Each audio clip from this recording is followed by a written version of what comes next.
रामकृष्ण पुढे या, पुढे हाय माझ्या दादा अजून पुढे मी नसलो तर चालेल, तुम्ही पाहिजे नाही दोघे पाहू. नाही नाही रामकृष्ण हरी रामकृष्ण हरी. हे शाबाश केशवा माधवा. राम असं असं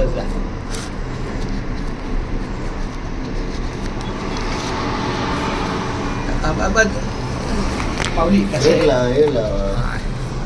खूप छान.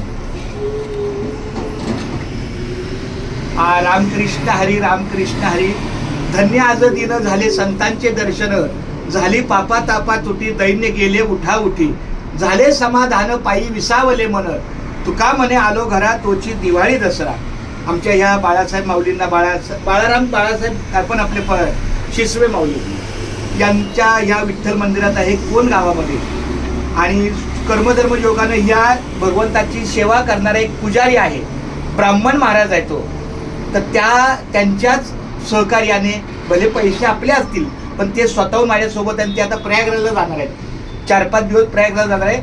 माझी पण नोकरी आहे, पण मी असा विचार केला की भगवंता 5 वर्ष सर्व्हिस बाकी आहे, नोकरी तर कायमच आहे, पण प्रयागराजला जाण्याचा, कुंभमेळ्याला जाण्याचा, त्या ठिकाणी आपला देह तिथपर्यंत पोहोचवण्याचा जर भगवंताने कुठल्याही मार्गातून जर योग याग विधी येणे नोहे सिद्धी, वायाची उपाधी दंभ धर्म, हे ज्ञानेश्वर माऊलींनी सांगितलंय की जर योग आला असेल तर त्याला विधी करायची गरज नसते, आणि वायाची उपाधी आणि योग नसल आणि तुम्ही कितीही उपाध्या केल्या तरी ते व्यर्थ आहे.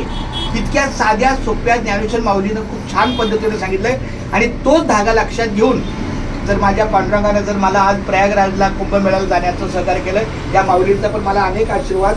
या ठिकाणी मी येतो, बसतो, रामकृष्णारी लिहितो, तर असा हा आमचा प्रवासाचा खूप छान होणार आहे. आता शिसवे माऊलीला विनंती आहे की तुम्ही जरा 2 शब्द मला पुढच्या माऊलीच्या प्रवासाशी बोला जरा. हा आता हे प्रयागराजला आमचा सर्व आशीर्वाद त्यांच्या पाठीशी आहे. क्या बात आहे. आता याच्या पुढे तुम्ही काय बोलू शकत नाही. आलिया भोगाशे असावे साधारण देवावरी भार सोपून या, ठेवून या खूप छान. नाही पण यांचं सुद्धा आपल्या पांडुरंगाशी, परमेश्वराशी, त्यांनी त्यांच्या अंतःकरणात जो त्यांचा दृढ भाव आहे त्याचे ते एकनिष्ठ असतात, एकजीव असतात. मी आपल्या इथं संध्याकाळी येतो, 2 तास आपला बसतो, रामकृष्ण विठ्ठल केशवा गोविंद माधवा लेखन करतो. मला फार बरं वाटतं. म्हणजे तुका म्हणे सत्य कर्मा भावे साह्य, घातले या भय नरका जाणे, आणि तुका म्हणे कैसे आंधळे हे जन, आणि गेले विसरून खऱ्या देवा. यांच्यातच खऱ्या देवाचं मला दर्शन दिसतं. कारण हे फार कष्टाळू आहेत, आपल्या कुटुंबासाठी, व्यवसायासाठी, मंदिरासाठी अहोरात्र झटणारी व्यक्ती. तर मला पूर्ण माऊली यांचं सहकार्य राहो, जाणं येणं येताना भेटताना यांचं मला सहकार्य मुळीच सतत राहो, त्याच्याबद्दल कुठेही कमतरता होऊ नये माऊलीची प्रार्थना. माझा पुढचा प्रवास माझा पण हाच ध्येय आहे का माझ्या मंदिरात अशा व्यक्तीने हमेशा यावा, हमेशा देवाची प्रार्थना करावा, तर त्याच्याबरोबर आमचा पण त्यात परमेश्वर केशवा माधवा. खूप छान माऊली रामकृष्ण. आता आज आम्ही 12:15 इथून निघणार. 4ची ट्रेन आहे कुर्ल्याला. जसं असेल तसं, जैशा स्थिती आहे तैशा परीर आहे, आणि कौतुक आहे संचिताचे. जशा परिस्थितीमध्ये भगवंत ठेवतो नेतो. आता मी एक विचार केला, माझं फार शाळेचं महत्वाचं काम आहे, नोकरीचं महत्वाचं काम आहे, पण शेवटी ते काम आहेच माझं. पण हा योग येत असेल तर आपण काय तो चुकवा.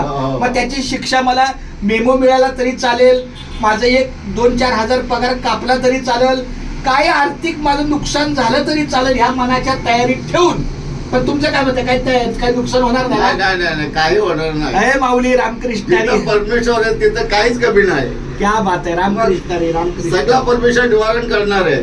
भाग्यवंता घरी भजन कीर्तन त्याची वाट पाहे रघुनंदन, त्याची वाट पाहे रघुनंदन. चला रामकृष्ण.